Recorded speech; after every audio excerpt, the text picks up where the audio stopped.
Hello all, అందరికీ నమస్తే. Welcome back to my channel. This is Navya. మీరు చూస్తున్నారు లాసెవి హంటింగ్స్ యూట్యూబ్ ఛానల్. ఇంకా ఎవరైనా సబ్స్క్రైబ్ చేసుకోకపోతే సబ్స్క్రైబ్ చేసుకోండి. పక్కనే ఉన్న బెల్ ఐకాన్ని ప్రెస్ చేస్తే నేను ఏ వీడియో పెట్టినా మీకు నోటిఫికేషన్ వస్తుంది. ఇంకా మార్నింగ్ అయితే డీటాక్స్ డ్రింక్ అయితే కంప్లీట్ అయిపోయింది. దాని తర్వాత ఇక్కడ కాకరకాయ కర్రీ అయితే వండుతున్నాను. యాక్చువల్గా అయితే ఇంకా పులుసు అయితే చేస్తున్నాను. ఫ్రై చేస్తే మా పిల్లలు తినరు, అండ్ టమాటా వేసి వండితే ఇంకా అసలే తినరు.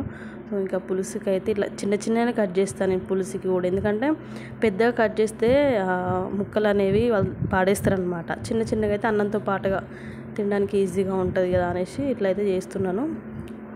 తక్కువ అండి మేము వండుకోవడం కాకరకాయ. అండ్ ఇక్కడ ఇవి లోపల ఉండే గింజలు వేస్ట్గా పాడేయకుండా వీటిని మాకు ఇంటి వెనకాల ప్లేస్ ఉంది కదా, కొంచెం అట్లా అక్కడ వాడేస్తే ఏంటంటే ఒక బై లక్ మొలుస్తాయి అనేసి ఇట్లా ఇవి కట్ చేసినవి అయితే వేస్ట్ పాడేయకుండా ఇట్లయితే ఇంటి వెనకాలనే వేస్తా. దానివల్ల ఒకవేళ పెరుగుతాయి ఆ ఛాన్స్ అయితే ఉంటుంది అనమాట. ఇంకా టిఫిన్కి వచ్చేసి ఇక్కడ బ్రెడ్ ఆమ్లెట్ అయితే చేస్తున్నాను. అంటే ఏం పిండి కానీ ఇట్లా ఏం పట్టినవి అయితే ఏం లేవు. సో ఇంకా ఈజీగా ఆల్రెడీ నేను ఈ రెసిపీ మీకు పోస్ట్ చేశాను. అంటే ఒక్కొక్కరు ఇండివిజువల్గా చేస్తారు. అంటే ఆమ్లెట్ ఇండివిజువల్గా చేసేసి ఇంకా బ్రెడ్కి ఇట్లా పైన పెట్టేసి తింటారు అనమాట. నేను అట్లా కాదు, అందులో డిప్ చేసి ఇట్లా వేస్తాను అనమాట. సో ఇంకా చెరొకటి అవుతుంది కదా అనేసి ఇట్లా చేశాను. మార్నింగ్ ఎంత హడావిడి అంటే అసలు ఇంకా స్నాక్స్ కూడా ఏం లేకుండే. చేయాలనుకుంటున్నా, అసలు ఎందుకు టైం అస్సలే కుదరట్లేదు. ఇంకా డేట్స్ను కాజు అయితే పెట్టేశాను. యాక్చువల్గా నానబెట్టి ఇవ్వాలి కానీ ఇంకా నాకు అంత టైం లేకుండే, ముందు రోజు అసలు గుర్తు కూడా లేదు. ఇంకా ఇక్కడైతే నేను శాండ్విచ్ అయితే చేసుకుంటున్నాను. ఎలాగో బ్రెడ్ ఉంది. ఇక్కడ టమాటో, ఆనియన్, కొత్తిమీర, వీలుంటే క్యాప్సికము అట్లాంటివి కూడా వేసుకోవచ్చు. బట్ ప్రజెంట్ నా దగ్గర ఉన్న వాటితో అయితే నేను చేసుకుంటున్నాను. చాలా బాగుంటుంది. అయితే నేను చాపర్లో అయితే వేసుకున్నాను, ఎందుకంటే ఇవి చిన్న చిన్న పీసెస్లా ఉంటేనే బాగుంటుంది. ఒకవేళ మిక్సీ కూడా వేసుకోవచ్చు, ఒక పల్స్ ఇస్తే సరిపోతుంది. ఇంకా కొంచెం ఉప్పు, కారం ప్లేస్లో మిరియాల పొడి కూడా వేసుకోవచ్చు. అండ్ ఎట్లాగో మా హస్బెండ్ కూడా తింటారు కదా అనేసి తనకు కూడా, అంటే తనకి కొంచెం హెల్దీ హ్యాబిట్స్ ఎక్కువ లేవులేండి. ఇంకా అందుకనేసి ఇంకా కారమే వేసాను. సాల్ట్, కారం, ధనియాల పొడి కూడా వేసుకోవచ్చు. బట్ ఆల్రెడీ కొత్తిమీర అయితే వేసాను కాబట్టి ఇంకా అదైతే స్కిప్ చేసిన. బాగుంటుంది. ఇట్లా ఇదంతా బాగా మిక్స్ చేయాలి. లెమన్ కూడా వేసుకోవచ్చు, కానీ ఆల్రెడీ టమాటా వేసినాం కాబట్టి అదే ఇంకా పుల్లగా అయిపోతుంది. ఇంకా లెమన్ వేసుకుంటే ఇంకా తినలేము. సో ఇలా ఎంత మంచిగా కలుపుకుంటే అంత మంచిగా ఇట్లా కొంచెం జ్యూసీ లాగా అయిపోతుంది అనమాట. అందుకని ఇట్లా బాగా మిక్స్ చేసుకున్నా.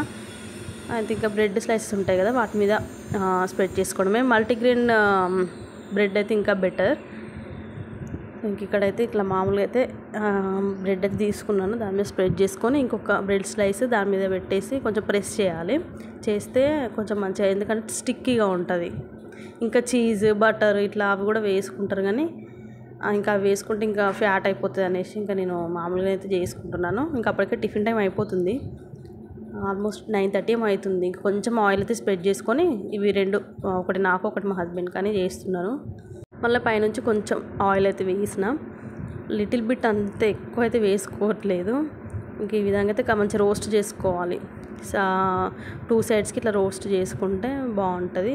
లిడ్ పెట్టుకోని అవసరం లేదు, ఇట్లా డైరెక్ట్ అయినా కొంచెం క్రంచీగా ఉంటుంది. లిడ్ పెడితే ఏంటంటే మళ్ళీ స్మూత్గా అయిపోతుంది, బాగోదు. సో ఇంకా ఓపెన్గానే ఇట్లా మనం ఫ్రై చేసుకుంటే బాగుంటుంది. ఇంకా లంచ్కి వచ్చేసి ఈరోజు కాకరకాయ పులుసు, సింపుల్ అండి. ఇంకా రైస్, కాకరకాయ పులుసు అంతే. ఇంకా ఈరోజు పెద్దగా ఏమైతే పెట్టుకోలేదు. మార్నింగ్ తినేదే హెవీగా అయిపోయింది నాకు ఆ ఒక్క బ్రెడ్ స్లైస్కే. ఇంక ఇక్కడ ఈవినింగ్ పిల్లలకి స్నాక్స్ కింద నేను పాప్కార్న్ ఉంటే అవైతే ఇంకా ఫ్రై చేస్తున్నాను. ఇంకా వచ్చిన తర్వాత ఎట్లా స్నాక్స్ పెట్టాలి కదా, ఇంక ఇవైతే ఈజీగా అయిపోతుంది కదా. మళ్ళీ స్పెషల్గా అదే కొంచెం స్టిచ్చింగ్ వర్క్ ఉంది నాకు, అందుకే నేను టైం ఎక్కువ కేటాయించలేకపోతాను. అందుకనే సో ఇంక ఈజీగా అయిపోయి చూసుకుంటున్నాను. ఇక్కడ మా పిల్లలు స్కూల్ నుంచి వచ్చింది, హోంవర్క్ చేపిస్తున్నాను. బాబుకి గుడ్డు పడిందని చూపిస్తున్నాడు. పడితే అప్పుడప్పుడు అట్లా గుడ్డులు ఇంట్రెస్ట్ పెట్టి రాస్తే బాగా రాస్తాడు. తనకి ఇంట్రెస్ట్ లేకపోతే ఇంకా అస్సలే రాయడు. ఇంక నేను పక్కనే ఉండి రాపించాలి, ఇంకా అట్లయితే బాగా రాస్తాడు. నేను లేకపోతే ఒక్క నిమిషం కూడా ఇంకా రాయడం, ముచ్చట పెట్టుకుంటా అటు ఇటు చూసుకుంటే ఇంక ఇదే పని చేస్తాడు. అందుకే 1.5 hour పడుతుంది మా బాబుకి రాయించడానికి. అది ఇవి మనము కొత్తగా బట్టలు ఏమన్నా కొంటే వాటికి ఇట్లా వస్తాయి కదా, నేను ఏం చేస్తానంటే వీటిని దాచి పెడతా. వీటితో ఇట్లా పేపర్స్ ఎగిరిపోతూ ఉంటాయి కదా పిల్లల బుక్స్ రాసేటప్పుడు, ఇంక ఇట్లా పెడితే క్లిప్ లాగా యూజ్ అవుతుంది అనేసి. మీలో ఎంతమంది ఇట్లా చేస్తారో నాకు కామెంట్లో షేర్ చేయండి. సో తెలియని వాళ్ళకి చెప్తున్నాను. ఇట్లా పెన్ క్యాప్స్ కూడా పెట్టుకోవచ్చు. ఇవైతే ఇంకా బాగుంటాయి, అంటే ఫ్రీగా ఉంటాయి అన్నమాట. ఇది తీస్తే కూడా ఈజీగా వస్తుంది.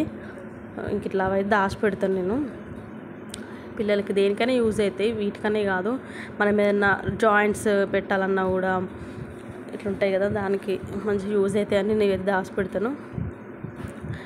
ఇంకా మా పిల్లలైతే హోంవర్క్ అయితే రాస్తున్నారు. అదే చెప్పాను కదా, 1 అవర్ ఈజీగా పడుతుంది మా బాబుకి రాయించడానికి. పాప మాత్రం తనకి తానే రాసిస్తుంది. ఫుల్ సతాయించుతాడు, ఎట్లా కోపం కూడా తెప్పిస్తాడు అప్పుడప్పుడు. నాకైతే నిజంగా చిరాకు వస్తుంది. అసలు ట్యూషన్ పంపిద్దామని చూస్తే కానీ ఇంకా నేను చెప్తాను కదా అనేసి అనుకుంటాను. అంతేగాని ఇక్కడ మళ్ళీ మాకు దగ్గరలో కూడా లేదు ట్యూషన్ చెప్పడానికి ఎవరు కూడా. ఇంకా నైట్ అయితే ఇక్కడ పిల్లలకి డిన్నర్కి ఎగ్ అయితే ఫ్రై చేస్తాను. మా పాప ఎగ్స్ అన్నీ ఇట్లా ఏరుకొని తింటుంది, ఎగ్ పొరటులాగా చేస్తాను అనమాట. సో ఇదన్నమాట ఈరోజు చిన్న వ్లాగ్. అండ్ నేను నైట్ వచ్చేసి ఓన్లీ ఒక దోశ అయితే తిన్నాను, ఇంకేం తినలేదు. సో ఇదన్నమాట ఈరోజు వ్లాగ్. నచ్చితే లైక్ చేయండి, షేర్ చేయండి, కామెంట్ చేయండి, సబ్స్క్రైబ్ ఖచ్చితంగా చేసుకోండి. నెక్స్ట్ వీడియోలో మళ్ళీ కలుద్దాం. Until then bye, take care.